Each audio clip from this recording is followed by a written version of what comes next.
All right. Good morning. Nice to meet you. I guess officially, right? Um, this is this is a call that we do typically every Thursday, and we do different topics. And um, sometimes we'll have 15, 20 people. Sometimes we'll have 3 or 4. It just depends. We do record it so that if somebody's not able to make it to the call, they're able to come back and rewatch these pieces. And so we're going to go ahead and just kind of dive in. Now, Mon is my cyberbacker. And he operates out of the Philippines, and he helps me with all of my back end stuff. He's amazing. He is actually, they're experiencing a typhoon in his world. So he's actually going to be here for part of the call, letting people in, and then he's going to step out and deal with that. So there's going to be a couple of things that we might talk about that I'm going to make a reference to. We'll get that to you later.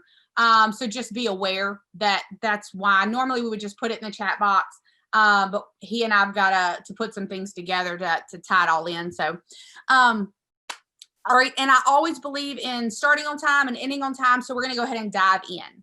So, and then feel free to use the chat box. So, or unmute yourself and ask any questions. This is typically very interactive. So, today, we're going to be looking at goals, priorities, and strategies.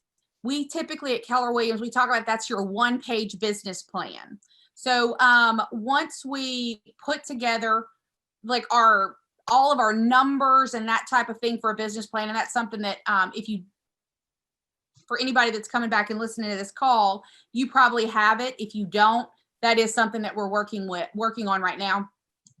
So we want to take all of those numbers that we're going to use for a business plan and create it and bring it into one page. Because for what happens is, for most of us, a business plan can be anywhere from typically the one that we use at MAPS is about 4 pages.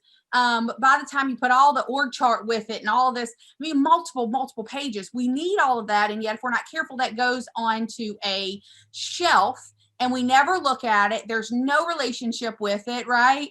And so the GPS actually helps us have a relationship with our goals. And then, so that's kind of what we're going to be looking at. How do we put that together, and how does that tell us or help us determine what do we need to do by the month and by the week that takes us to that goal? So that's what we're going to be looking at today. We're also going to be, because we are working on reading through the book, The 7 Habits of Highly Effective People. So we're going to actually be looking at the emotional bank account. We're going to start there, and then we'll wrap up and we'll finish with those goals, priorities, and strategies. So that's what today looks like. And then I'm going to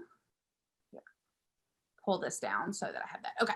And I do have the chat box up, so if there's questions or anything. So we're going to start here with taking an inventory of where we are right now for those 7 habits of highly effective people. So we're going to take a look back. I just want you to think about the road that you've traveled so far, right? The 7 habits are based on a process called the inside out approach.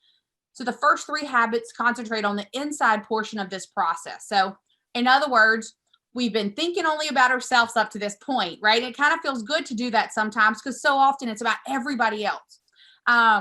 We've been building and improving relationships with ourselves, with our own character. Habits 1, 2, and 3 have increased our self-respect, self-discipline. It's led to a private victory of independence. Instead of being victimized and immobile, focusing on the weaknesses of other people, circumstances that you might believe that you're responsible for circumstances that you believe are responsible for your current situation. Instead, we are choosing to consciously choose to focus on our highest priorities and values, envisioning how we can best lead our life around those priorities, and then formulating a plan to execute on those priorities. So simply put, self-mastery is the foundation of good relationships with others. You can't be successful with other people if you haven't paid the price of success with yourself, right? So that's a little bit of a paradigm shift. After experiencing your private victory, habits 4, 5, and 6 will lead you to a public victory of interdependence, where you will be capable of building rich, enduring, highly productive relationships with other people. So now it's time to concentrate on the out of inside out. So we're going to do that by actually starting with something that's called an emotional bank account. So before we move to habits 4, 5, and 6, this is just a really powerful metaphor that effectively describes relationships. And this material is from Stephen Covey, the personal workbook, the 7 Habits of Highly Effective People personal workbook. You don't need that. I just, in case you wanted to go back through that. So the emotional bank account is a metaphor that describes the amount of trust that you build in a relationship. Much like a financial bank account, deposits are made and withdrawals are taken from that emotional bank account. So when you do something positive for another person, it can be a major deposit to that person. Deposits build that reserve of goodwill and trust. It's the reason why, like our best friend, we've built up a lot of trust with. They can tell us things that nobody else could, and we're not offended by it, right? That's because we've built up that reserve of goodwill and trust. On the other hand, when you do something negative toward another person, you make a withdrawal. And when withdrawals exceed deposits, the account is overdrawn and that level of trust deteriorates. I think of this as relations with teenagers. So, when kids are little, we make lots of deposits.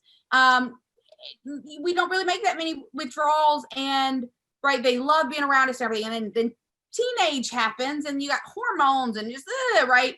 And if we're not careful, that we start making withdrawals unintentionally because they say something that he uses the example in the book, I'm frustrated about school. And then we go to, if we're not careful, what do you mean you're frustrated with school? It's, blah, you have it so good, because we're looking at it from our perspective, and that trust deteriorates, right?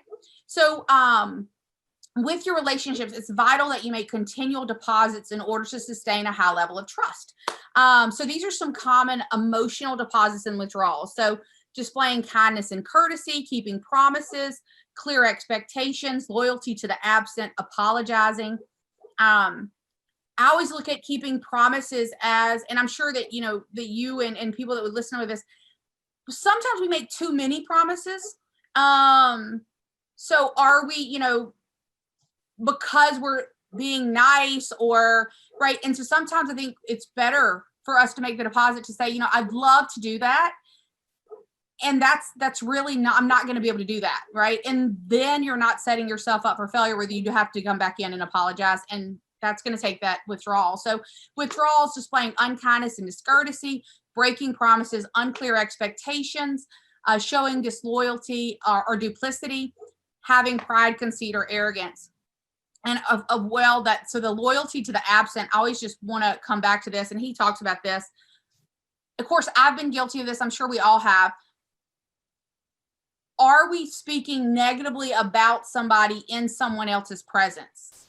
We may not think about it in the moment because knee-jerk reaction or something to that effect, but are we, and yet if we talk about somebody that's not there with somebody else, that person's now going to know or think that you are going to do that when they're not there.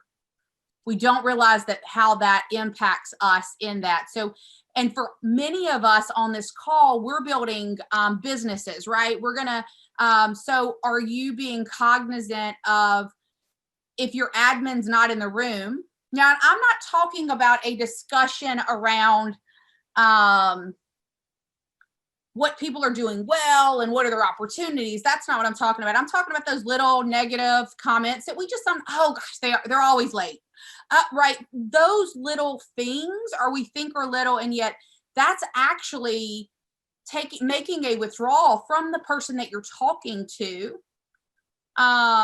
Because now even though it may not mentally be thinking it, but the trust has eroded some because they're thinking, wow, when I'm out of the room, what do they say about me? So just wanted to, so these are some deposits and withdrawals. So we want to look at this emotional bank account and we want to start looking at how do we make deposits.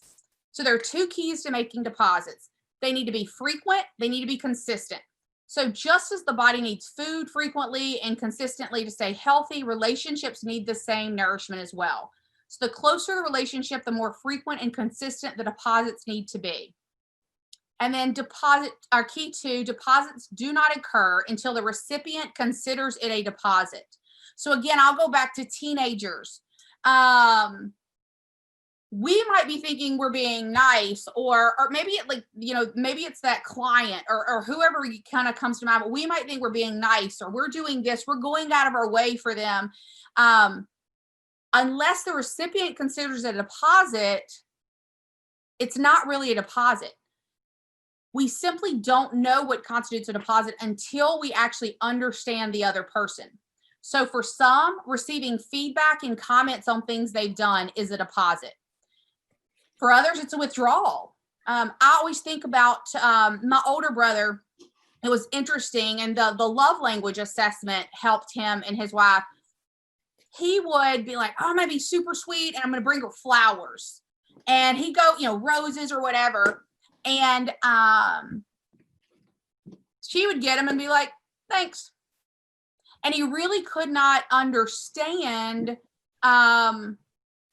why she wasn't having a better reaction, or why she was almost annoyed when he got her roses.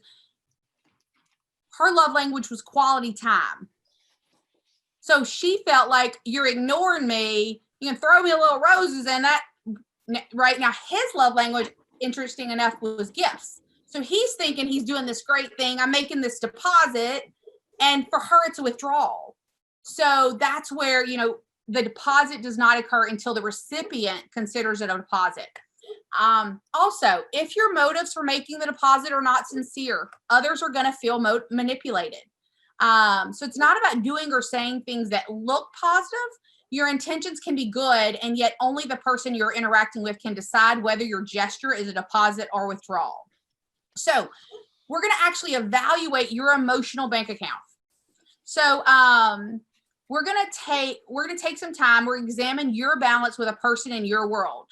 You're actually going to choose two, and we're going to evaluate the deposits and withdrawals that you've made. You're going to mark the deposits with a plus sign and withdrawals with a negative.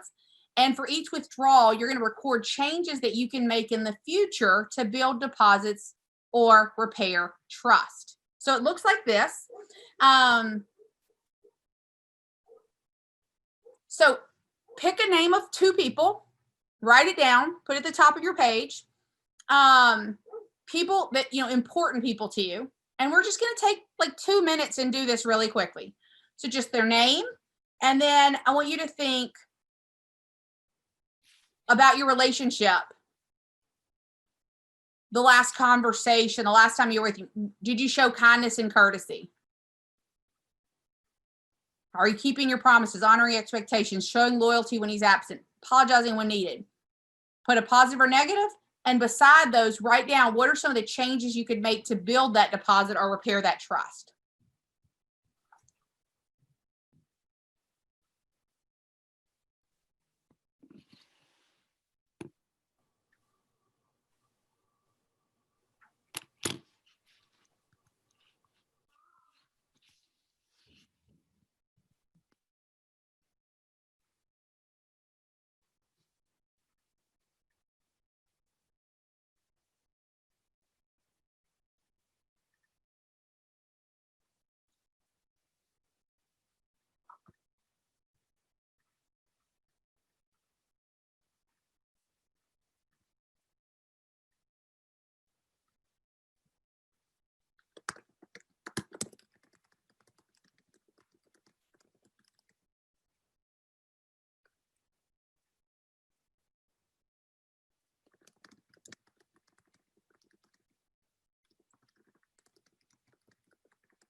All right. So,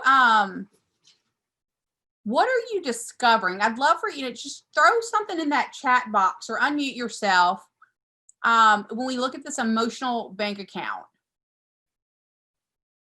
I mean, it could even be just something of like, I hadn't really thought about this before, or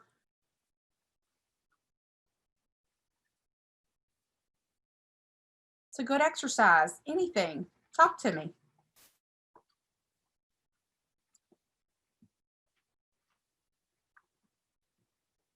I would say how easy it is to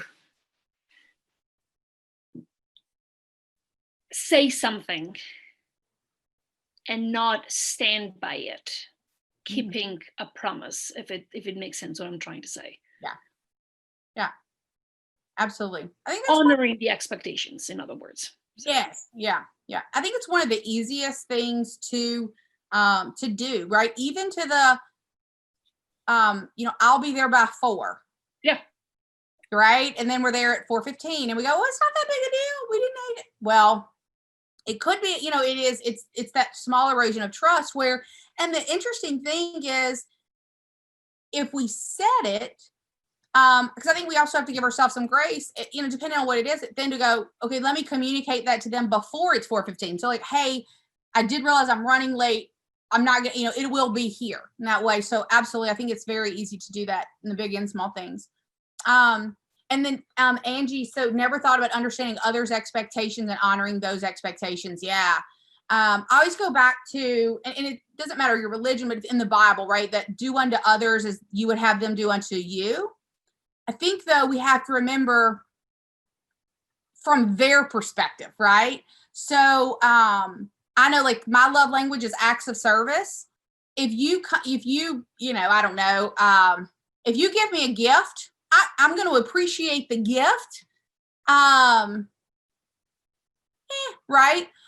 If you, and I might even feel awkward if you do something for me, like that's, not, and I say not even have to be special. I don't know, like my favorite roommate.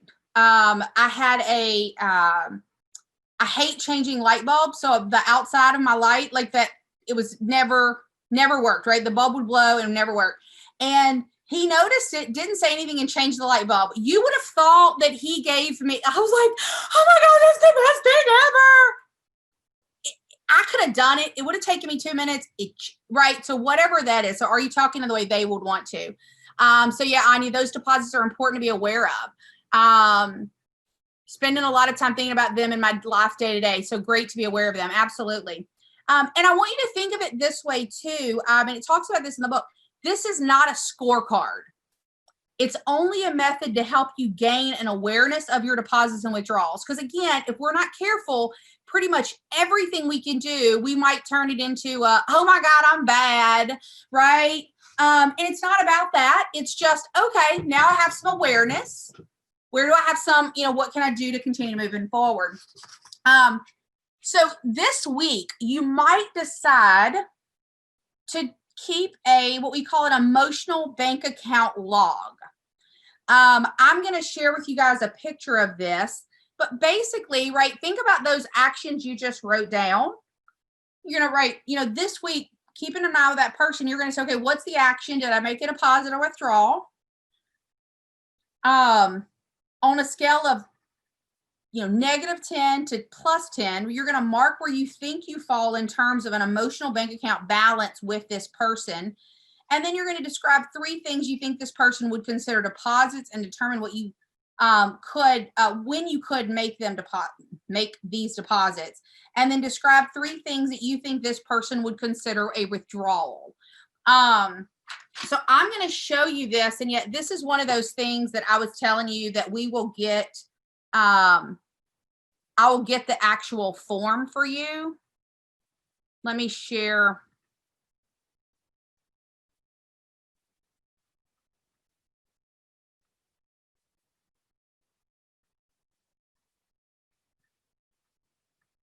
So you could screenshot this for now. It's going to just take a second. You can screenshot this. And yet, if you want to, and yet we are going to send this to you in a better form. But for today, if you wanted to just screenshot it, you just, again, it's just really about paying attention or being aware of that this week. That's it. And really just, focusing on 2. The cool part when we focus on 2, it's going to show up everywhere, right? Because so often, doing everything is like, how much money do you want to make? Well, I want to make as much as possible. So we have no direction to go.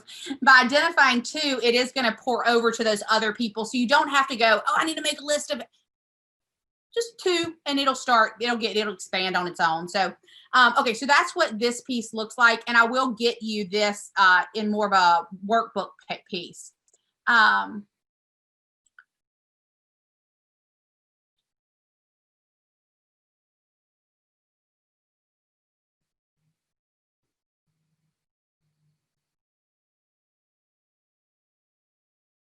Okay, so now we're going to move into, so that was our section of the 7 habits of highly effective people. Next week, we're going to focus on habit 4. And Sylvia, it's been really fun reading this book with you guys, and you guys like shooting me messages around this. And then Sylvia has been, she noticed, right? Like, gosh, habit 4 is pretty cool when we look at that think win-win, because we talk about that a lot at Keller Williams, right? Win-win or no deal. And yet we forget that if we're not careful, there is win-win, win-lose, lose-win, lose-lose, win-win, right? And are we paying attention to, are we having enough dialogue so that it's a win-win? And if we can't get there going, it's okay to be a no deal. Versus, especially think about some of the clients that we are dealing with. Are we setting it up for a win-win? Because the moment it becomes a lose-win, it's no longer good for you, right? Even if you have to walk away. And the same thing, we don't want it to be a lose for them. So that's a really powerful piece. So we're going to look at that more in detail next week. So GPS, again, that stands for goals, priorities, strategies. You may have also know it as something that's called 135. We used to call it 135 a long time ago. And you will hear it being referenced to as your 1-page business plan. Okay. So all these things mean the same thing. Now, this is the reason that we want to look at this is people are really good at setting goals, and yet they aren't good at having a relationship with those goals. As a result, people spend their days responding to their inbox, attending meetings, looking up at the end of the day, being busy, and not getting anything done. And maybe that's harsh to say not getting anything done, but maybe not getting the priorities done, not getting the things that are going to move you forward done, right? We've all probably been there, right? You run around like a busy, crazy person. You get home, it's like, wow, it's 8:00, and you can't really say what you did, right? Well, the purpose of the GPS is to help us have a relationship with our goal. And so the tools that we have inside of Keller Williams, being the GPS and the 411, and these are pivotal. And we believe there's an opportunity to take our understanding and adoption of these tools to a higher level. Most of us, at some point have decided, oh gosh, yeah, the GPS sounds cool, or the 411 sounds cool. And we do it and we stop doing it because it's a new tool. So there's going to be some fascination with it. There's going to be some frustration. We get busy and we go back, like we talked about last week, we go back to quadrant 1, which is that procrastinator, right? Where we put everything off. We stop living in quadrant 2, which is the prioritizing. And so we quit planning, and then we run around like a crazy person. We have anxiety, and we don't know why we have anxiety and all this, right? So the GPS is that quadrant 2, which is the prioritizer. Okay. So, sometimes, right, what is the difference of all of these systems? Because we have lots of these things, right? So, what's the difference between, someday goals, 5-year, 1-year, GPS, 411, the planner, what's my 80% task? It's all of these. So this page lays it all out. So it all starts with going all the way out to someday goals. We talk about, right, in the the 7 Habits of Highly Effective People, we talk about, or the book talks about, like, if you're going through the jungle and you've got people that are just cutting down the trees, you're going through, you want somebody up high above looking at where you're going to make sure that you're cutting the leaves down to the right place. Well, we're not sure about where we want to go someday, and it doesn't. And I think sometimes we also get stuck on this of going, we have to know exactly. No. We just got to pick a direction and start marching in that direction. That's going to help us know, okay, well, based on that, where do I need to be in 5 years? Okay, based on that, where do I need to be in 1 year? So a great example of this that's simple, when I'm 70 plus, I want to be able to run half marathons. Well, a year and a half ago, I couldn't run a mile. So got me thinking about, well, if that's my someday goal, well, where do I got to be in 5 years? Where do I got to be this year? What do I got to be today? So that's how that gets clarity around this. So once you have some clarity on your 5 year, again, 5 year, 1 year. Now, there goes the puppies. You're going to have to search for that someday goal. It doesn't just happen like an epiphany, right? So you're just going to and that's some of the things that we're doing in coaching, right? What does that look like? Where do we want to be? Then we back that up to 5 years.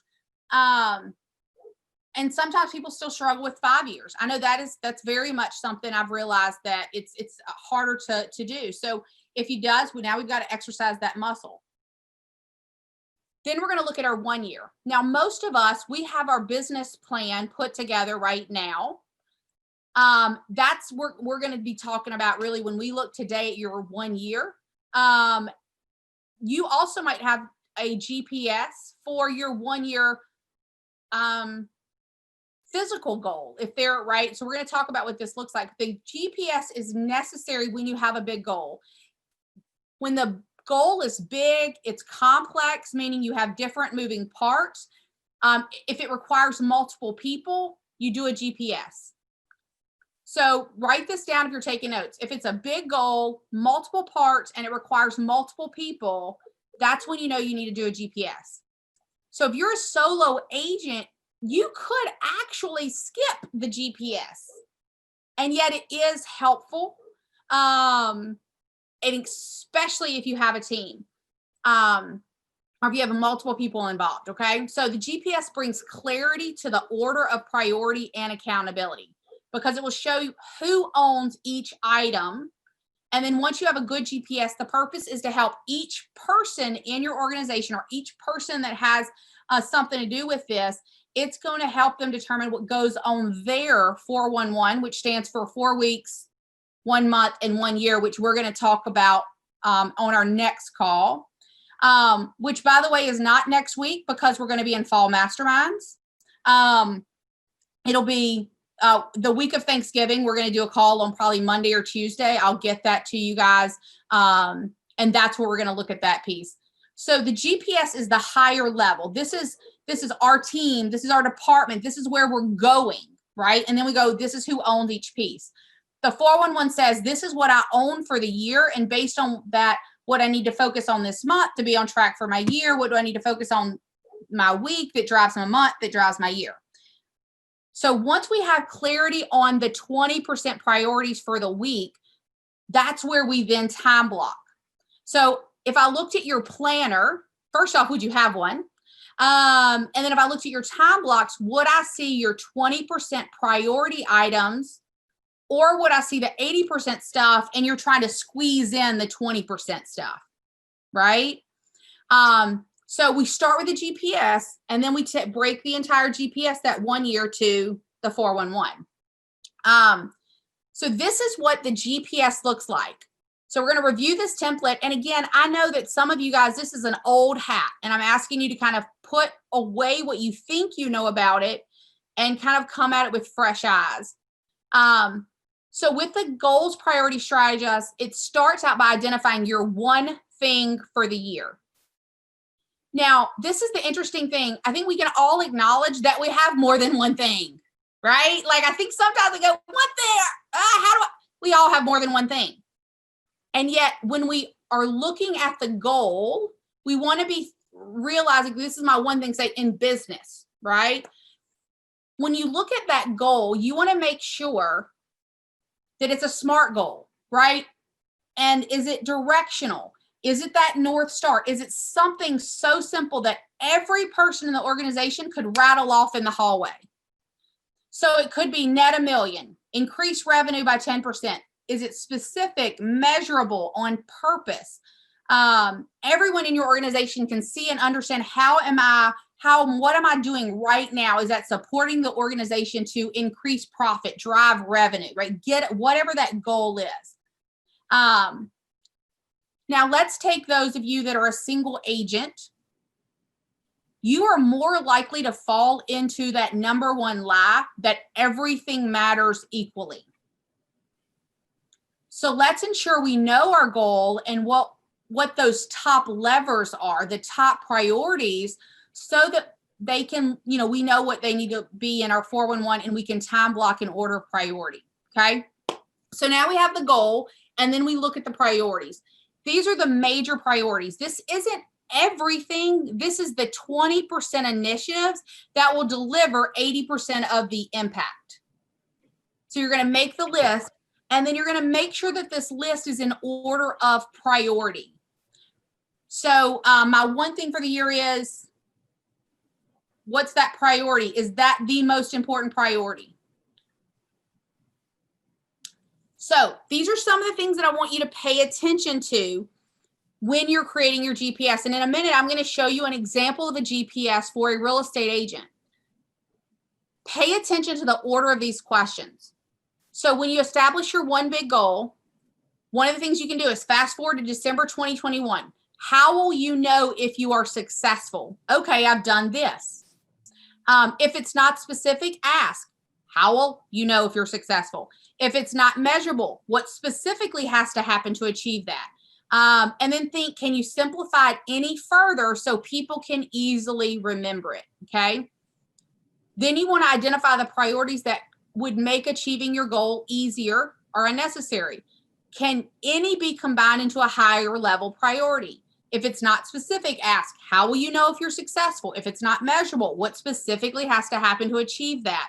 And then think, who owns that and when does it have to be accomplished by? So for instance, we're going to be talking, a lot of us are dealing with our database. And we're talking about having our entire 36 touch in place, like everything that we're going to do next year in place by the end of December. Well, if that was on a GPS, right, it would have a date by, and it would be a by who, right? That's kind of an example. And then rank your priorities in order of priority. So when you create these priorities, you want to start asking yourself, if I could only accomplish one, what's the one thing that would make achieving my goal easier or unnecessary? Should I earn the right to accomplish a second thing? Which would it be? Should I earn the right to accomplish what would be a third and then a fourth, right? And you're going to re-rank your priorities so they are in order of priority. What this helps us do is when we have a goal, we want to do everything today. Is that even feasible, right? If I set a goal, like I have a goal to run 100 miles in June. If I would have said I wanted to run 100 miles in 30 hours today or a year and a half ago, I can't do enough training to make that happen. So you go, okay, so what's first? What's second? What's third, right? All right, so those are some questions, and we are going to provide those questions to you as well. You must line so think of these as lining your dominoes up, right, from the one thing. That way you stop thinking your distractions are priorities. So it's not that these are the only things happening in your organization, yet the thing is these allow you to bring clarity, alignment, and accountability. And the clarity is being clear on what matters most. So again, Jeff Woods created and shared this tool on how to create your GPS, and it's going to be in your the open source, and so you will have this this information. All right, so you hear me asking all the time, have you earned the right to do X? I want to make sure that we're clear on what it means when we say earning the right. So this is straight from Gary Keller. When he's looking at everything on his plate, I got to do all of these things for all of these different businesses. He doesn't look like it, everything on his plate. What he looks at it as, these are dominoes, and how do we line them up? He understands that if we were working on knocking dominoes down, it would be ridiculous to go to the fourth domino and flick it, because 1, 2, and 3 would still be standing. Gary understands in his bones that until his number one priority is done, everything else is a distraction. So think about lead generation in our business, right? If that's our number one, until that's done, everything else is a distraction. Well, I want to go show that buyer. Let me finish my lead generation. Let me finish, right? Because everything else is a distraction. So let's look at how this actually works. So when we think about earning the right or doing that one thing in a vacuum, this is how it would work. We wouldn't do anything else until that one thing is done. And yet, let's be realistic. Is that real life? No, right? So when we talk about earning the right, is do we have clarity on what the lead domino is? And are we doing our share to knock that domino down? Now, whether it falls down that day, we don't know, because we do have interdependency. No one succeeds alone. And yet, are you at least doing everything you can, moving the ball right now, right? Before you earn the right to do anything else. So that's what we mean by that. Is it the lead domino, right? And again, if you have questions, put it in the chat box or unmute yourself. I can stop, I can explain, whatever, however we can make the best use of our time today. So now let's go back to that goal. The purpose of a goal is to be appropriate in the moment, because we talk about the relationship. So if I have a goal, the only reason that matters is so that I can be appropriate in the moment. So if I have a goal to run 100 miles in June, I got to do something. What do I have to do today to be appropriate in the moment? If it's a rest day, because see, like, we don't have, many of us work 7 days a week because we think that's, no. What's the plan? If I'm planning on running a 100-mile marathon, there are rest days built in. Me resting today is appropriate for my goal in the moment, right? And then there's other days that me running at this pace is appropriate. So think of that same thing in your business. You need to have days where it is appropriate to rest. You need to have days that it's appropriate to lead generate. You need to have days that, does that make sense when we look at being appropriate for the moment?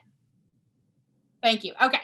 So to know where we want to be, what do we need to do right now? So your goal we want is to be specific, measurable, and simple if possible. If it can't be specific and measurable, it must be directional so that people can understand what they can do right now to be appropriate. So now once we have that goal, we earn the right to focus on the priorities. Now, this is the other thing. There is no point in talking about the priorities until you have the goal. Until you know where you're going, we can't talk priorities because there's about 1,000 things. Until you know what success looks like, you actually don't know a priority from a distraction. That's what, like, the day before a vacation, you realize how all the distractions like disappear, and it's only because you're very clear on the goal. Getting out of town, you leave me alone, whatever that is, right? That's what happens when we know the goal. Otherwise, we don't know a priority from a distraction. Because let's say that this is our goal and we just came back from a camp or we just went to a training and somebody does, oh my gosh, they have a concierge in their business. And we start going, I want a concierge in my business. But your business doesn't need it yet. That's not a priority yet. But because we're not clear on the goal, we get distracted, right? So we make a list of all the priorities when we start creating our GPS. We have our goal. We're going to make a list of all the priorities of what we could do. Then we're going to rank them into the ones that we should do, that we're committed to doing. And then we rank them in order of priority. And then we rank them. And then once that's written, then we go, okay, how do we make this accountable, right? So I'm about to show you an example of a GPS for a real estate agent. The GPS shows where we're going over the course of a year. Otherwise, how would we know what to do this week, right? And that's where the 411 comes in. So one of the things that I am going to, once we go through this example, your job, right, your mission, if you choose to accept it, is to take your business plan that you've been working on and you're going to build out your GPS. Right? An example of this, again, will be in your open source. If you're on the call or you're listening to this recording later and you don't know what I'm talking about with the open source, it's in your hub. If you click on open source, you'll have the link to this. And then if there's questions, message me, that type of thing. Okay. So let's look at the actual GPS. Now let's see. Nope. Okay. Give me 1 second. We're going to share. We're going to just do a different screen share.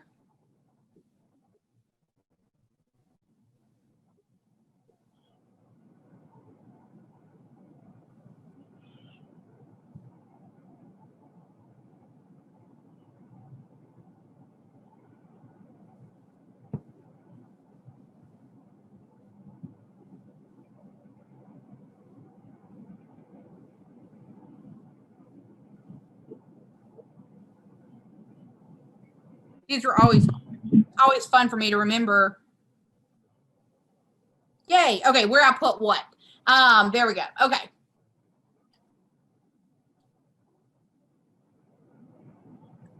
Perfect. Okay. Now again, and I'm going to show y'all in just 1 second where you can find this example. And I actually have created it in, I'm going to share with y'all like a GPS example and then how that comes into a 411. And we'll dive into the 411 more later, but this is your GPS. So if we looked at this and we said, okay, you have your numbers nailed down, because guess what? You did that in your business plan. We're going to identify the goal, the 3 priorities, and the 5 strategies for each priority. Now, keep in mind, we talk about 5 strategies. It could be 3. It could be 6. I will tell you, if it's less than 3, you probably didn't name a priority. You probably named a strategy, right? If you don't, and then if you have more than 6, that's probably a whole nother priority, if that makes sense. Like you haven't broken it down enough or enough or less, depending on which way you need to go. So the rule of the GPS, it has to fit on a single piece of paper. Your real estate business members will use the same format and share it with people or it won't happen. So, and it should say if there was a number 5, break this down to your 411. So when we look at that, you have your GPS at the end of every month, you're going to be asking yourself for the next month. Okay, based on my year, what do I need to do this month? Based on, right? You always go back to your GPS. So the example is I will close 50 amounts of home equaling whatever the volume that you want. This is an example of a goal, right? Let's say that would be, I'm making these numbers up, 50 million in volume equaling 300,000 in GCI. I am going to, because we're looking at profit first. What is the profit? Because I don't care, like your GCIs, like literally in a town of 100 and like our average price point was 180,000. I had a GCI of $500,000, 162 units to get there. And my profit sucked, okay? Like bad. Because we didn't understand, right? So start with profit. So I'm going to ask that part of your goal that you have profit so that we're really focused on that this year. And then you go, okay, buyer transactions close, sellers close, be do have. Think about who do I need in order to get to different results. You have to behave differently, be in business with talent, do things differently, have different tools, have more knowledge, skills, etc. So this is an example of a GPS. Okay. You're going to have one that you can do on your own. So I'm going to, so this is the other thing. So I'll share with this. So let's say that your buyer close decided, let's say that it was 25, which is, so you'd have 25 units to close. Again, you've got these numbers on your business plan. And then let's say that it is 50, that's 50% of your business. You also could say right here, so this is, you could break this down to the volume, right? Also, and the 150,000 GCI. Basically, what you're saying is that department of my business, which you might lead if you're a single agent, or you might have a buyer's agent. So Anya, if you're listening to this, right? Anya would be, she's the buyer's agent on her team. This would be her responsibility. This would go on her 411, right? And then you go, okay, well, where am I going to get it? On your business plan, we looked at this. You go, okay, my intent is to have 10% for my sphere, which means, 15 closings from my sphere. And that's going to be a volume of, 20,000, whatever that is, right? This is how we started. So again, taking it from your GPS, putting it in here, making sure that we're focused on what are the top levers, right? What are those top levers that are going to get us there? Okay. So now I'm going to show you guys one other piece. And again, I will share this with you. And we're going to have time to make sure that we stop and ask questions, because I want to make sure for some of you guys, this may be the first time you're doing it, or it may not be the first time, and yet you're, maybe you've done it in the past. You put it on your bookcase, you never looked at it again.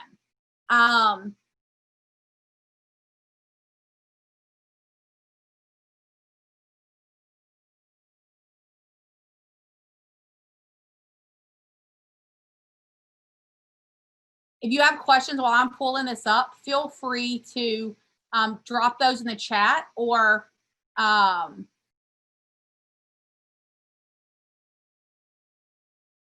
unmute yourself and ask.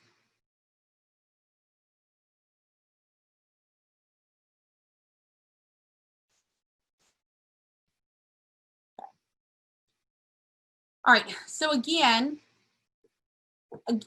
you will get a link to this in your open source. And one thing that I will ask is make sure that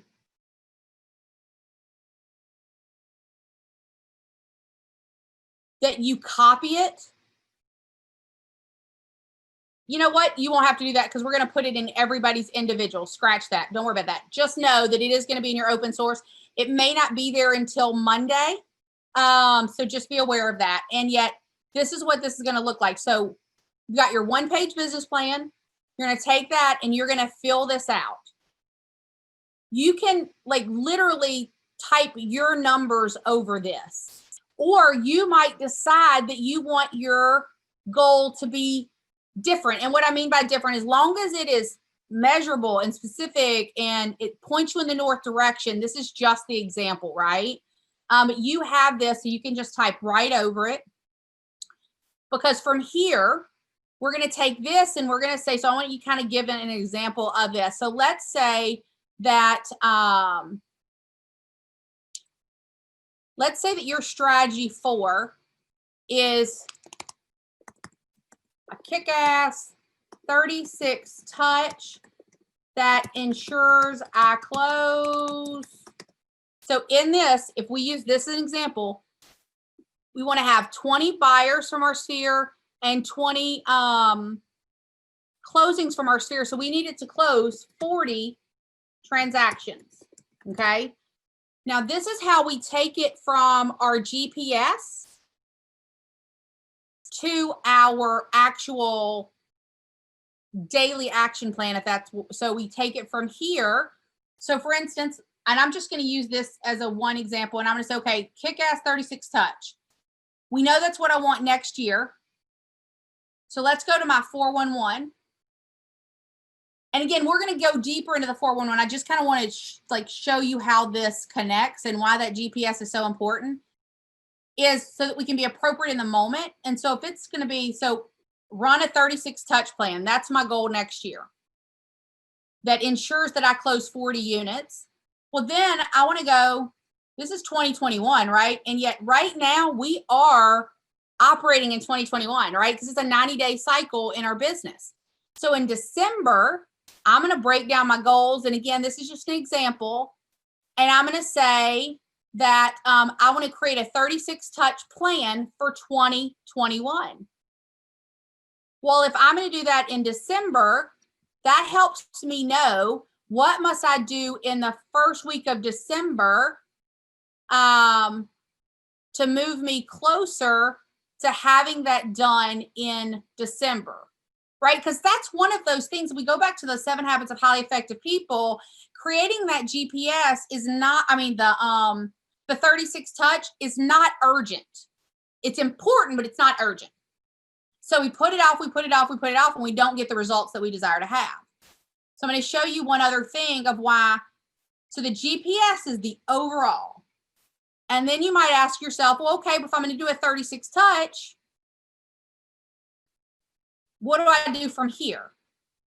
So again, these are just examples because you're going to be able to make it yours, but I want you to almost think of it, and you might decide to do this in a book, and it doesn't matter. I'm doing it in Google Drive because it's easier to share with you guys, right? So if you look at, say that you're like, okay, I want to have an amazing database touch system. What does that mean? Well, now you're going to create an action plan on that thing. So this is an example again. So what is my 36 touch going to look like? Make the action plan so simple that whenever you bring somebody else in, this becomes your training manual in essence, right? And you go, okay, what is a 36 touch? And it goes that you can come back in and read this, but your MET should be on a 36 touch. What is the MET? How have you defined that for your business? It means you have permission. Well, what if I don't have permission to contact them? Well, get it. Here's a quick little example of how to get it. You might rewrite this because this might not be your example, right? What kind of things should I send? General ideas. So what's the, and then you're going to contact them 4 times a year. You need to know how many people in your database, so you know how many calls per month, per week, per day. On your business plan, we've already determined how many people we need to add to your database. Do 2 client events a year. So these are some examples of client events, and even 4 promotions per year. Again, you're going to have access to all of this, right? So I know I'm running through it fast, but you're going to have access to all of this.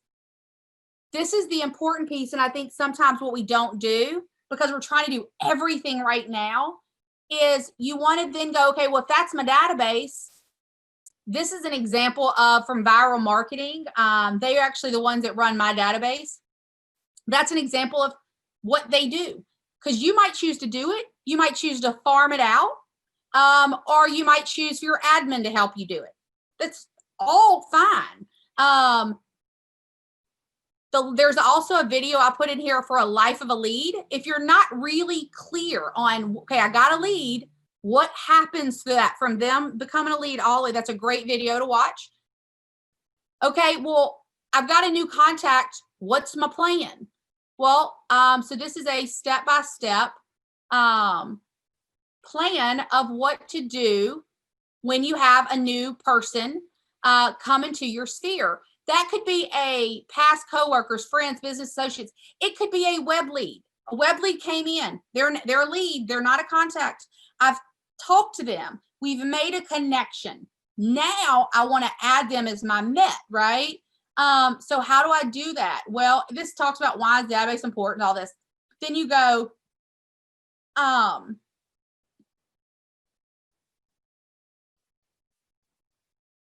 you got the introductory, we put them on a smart plan. We're going to send an introductory email and text, a handwritten note, a card follow-up, neighborhood snapshot, right? And you can set this up in your database to remind you to do this, but you've got to know what you want to put in, right? Now, the cool part in here, it even gives you,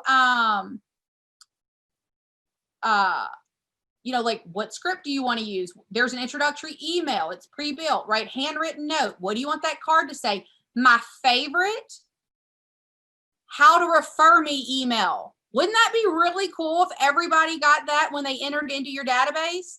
So you've got a call and a smart, what am I going to say on that call? What are the, if I get their voicemail, what are the things that I'm going to say? Introductory email and text, handwritten note, call follow-up text. Hey, hey, Jenny, it's Olivia. I just wanted to confirm you got my note card. Make sure you get that. Yeah, fantastic. Would it be okay if I did something very simple? Sure. I'd like to set you up on a monthly neighborhood snapshot. That way you can see what home, right? You guys are getting this. And I know, again, I'm going fast because you'll have access to all this. Got a pre-built email so that the system automatically sends that out. I am going to pause here. How to refer me email. Hey, George, I'd like the opportunity to be a professional resource to the people in your life, and I'd love to earn their trust and confidence as well. When you're going to refer me to the people you care about most, it's important you know that you're going to be taken care of. It's important to me. I let everyone know what my intentions are when they send me a referral. The best way to refer someone, most effective, our process for referrals. Thanks, agent name. Now, you might love this or you may hate this. Doesn't matter. If you don't have it, use this as a base to create your own, right? Or go, you know what? I don't have anything, so I'm going to rip off and duplicate and do it exactly like this.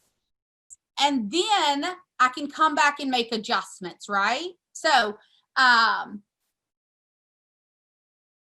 if I go back here, so then you go, okay, do I have a action plan for when I have new Facebook leads? Do I have one for once they become an old Facebook lead? Do I have my holiday? Okay, so, sorry, I get a little passionate and I'm also already a loud talker, so I'm not screaming at you guys. I'm just so excited about it. And we're going to talk about, and I talked about some of you guys, or some of you have seen this before, that mind share. So if the 36 touch, it says these are the things that I'm going to do. You might go, okay, well, if I'm going to do 2 events this year for my Mets, let's pre-plan them. I'm going to do it in March, and this is what I'm going to do for the event, and this is the promotion, right? You talked about the promotions in there. You can go ahead and pre-plan it so that you don't have to think about it every month, because you go, okay, that's what I'm going to do. Now I'm going to put it in my database. Now I'm going to da-da-da. So I've thrown a lot at you guys. I've been talking for a long time. I'm going to pause, answer any questions you have about the GPS, and then see if that makes sense on how do you take your GPS and go, okay, do I have an action plan for my business in that thing? And why it's best if we focus on one piece than trying to put everything in place, right? If we put on the 36 touch in place in December, spend a lot of time on that. We get it in place so we can start every month. We're doing that. We're holding it accountable. Then we go, okay, if it's open houses, okay, now I'm going to do the same thing with my open house. And I'd have another tab or page in my book for this is what we do, our action plan for open houses. So we got 1 minute. I'll be on here longer if y'all need more time. And talk with me. What did you learn? Did I confuse the hell out of you? What are you getting? And I know I owe some money for KW Care, so I just said hell. So now it's twice. I'll pay. So what are you guys getting? Have a system. What? Have a system. Have a system. It works. And I think we tend to always want to do so much all the time that just chill out a little bit and sit down, focus, and then what I call it, the fruit, the harvest will come a little bit later, even though maybe we don't think that it will, but have the system in place so you can generate faster and be more organized. Yeah, because it's one of those, we take a step back, like we, take a step back so that we set up success. Absolutely. I love that. And then it's being very, right, very intentional about what's the plan. Okay, now how do I execute that plan? And that's where we, as your coach, that's my job, is to help you put the plan together and yet execute it, so that we're going to be looking at this and going, all right, what'd you do? You said you're going to do this with your action plan with your database. Did you do it? Well, the challenge, if it's not clear on exactly what it is we're supposed to do, we say, yeah, I think I did it. Well, did you? Right? Like, so yeah. So thank you for that. Yeah. And Anya, yes, this is not currently in your hub. It absolutely will be. And yes, it will be under open sources in your hub. That's going to be the blank one. And then once you, and yet we're going to put a blank one in your hub. My intent though is to put an individual one of each of these in your, like in your hub, so that when you click on it, right, that's all yours and that all your changes, and I can see them and you can see them. But if you get into the hub and start doing it before, just make a copy, add your name, make adjustments, and then we can pull that back into your hub. So we both have, we're both looking at that. So yeah, Anya, it absolutely will be. All right, who else?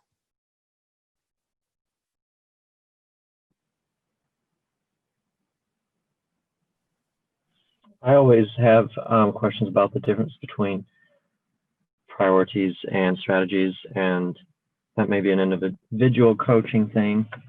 That's always when I do my GPS. Well, now it's actually it's a great question, because it's a challenge to know, especially at the beginning, what's the priority versus what's the strategy. The big piece I would say when you're going through, you might just choose to use these as your priorities at first, because you're looking at different pieces of the business. But if whatever you say can be,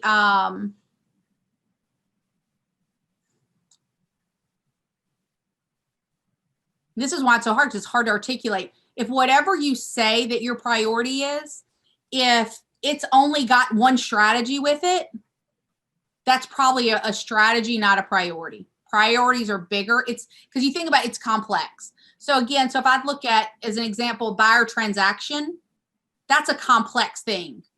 There's going to have multiple steps with it. So I know that's a priority. Saying,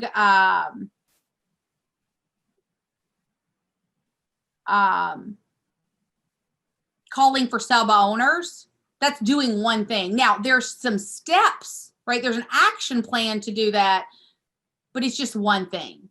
Yeah, because I think I want to make lead gen levers priorities, or like 36 touch versus open houses. You know, open house would be more a strategy, but however, 36 touch could be a whole priority depending on how I guess it's crafted. Yeah, it could be. And a lot of times, then you also think about, so like a 36 touch, it's a system. So to me, that's going to be a strategy to get you to the closings that you want. And then it's going to have a system, right? Which is kind of like the action plan of that system. Because I always say, why isn't just leads, leverage, and listings? Those are just always the three priorities. Yeah, well, no, absolutely. So that's actually, if you go to some people's GPSs, that's exactly how they do it, because it makes sense and it's what we're taught from the one thing. So you literally could, your priority one could be leads. How many leads do I need? What are the strategies to get to those leads? Priority two could be listings. What are the things I need to do that? And then priority three is leverage. What's the leverage that I need to make these things work? Absolutely. Those are priorities. Yeah. Absolutely. Okay. Anybody else? Questions, thoughts? You know, I'm not afraid of just calling on you. You can even chat them in the chat box. Let me hear, like, let's one takeaway, put it in the chat box, or one question, thought, concern. Let's do takeaways and then we'll wrap.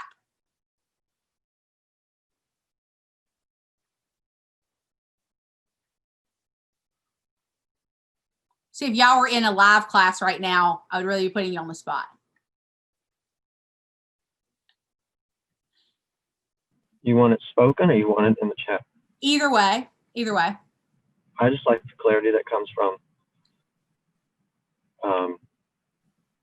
like you said, translating the GPS and the 411 and knowing what really is my first priority, and what else is distractions, and how to craft the time logging around it. Yeah, yeah. Love it. Perfect. Yes. And then Emma added priority versus distraction. All right, let's get one more and then we'll wrap. I would say for me that you have all these ideas in your head, and seeing all of this, it makes everything not so overwhelming, because you just take a task, you take each step at a time and break it down, and you put it in black and white, and then focusing in. Yes. That right there is the key, right? We get all of it in our head on somewhere and then going based on that, which one's the most important thing that I do right now. Love it. Because again, this is the cool part. So you got this, then we go, okay, based on that, what do I need to do this month? And if you end up having more than 3 or 4 6 max for things that you need to do this month, that's a priority, there's too many. You're not going to get them done. So scale it back, right? Kind of go back to the domino. What's the one thing? What's the first domino that needs to happen and knock all those other dominoes? Okay, that's the one, right? And then from there, pulling out your planner and saying, well, if I'm going to spend time this week on my database, well, got to have it in my planner. So where's that 90 minutes, 4 hours, whatever time that I'm actually going to work on that? So yeah. All right. I trust that this was, value. It is recorded. We will get this uploaded in YouTube. We will get these pieces into that open source. Angie, we'll get that. You don't have that yet, but we'll email you a hub and open source and all of that type of thing. Okay. All right. And then if you guys need me, you got my number. Call me, text me, email me. Otherwise, have an amazing, amazing rest of the weekend. Go do something fun. Sounds Leave good. something Thank fun. you. All right. Thanks. You Have a good too. one. Bye. Bye.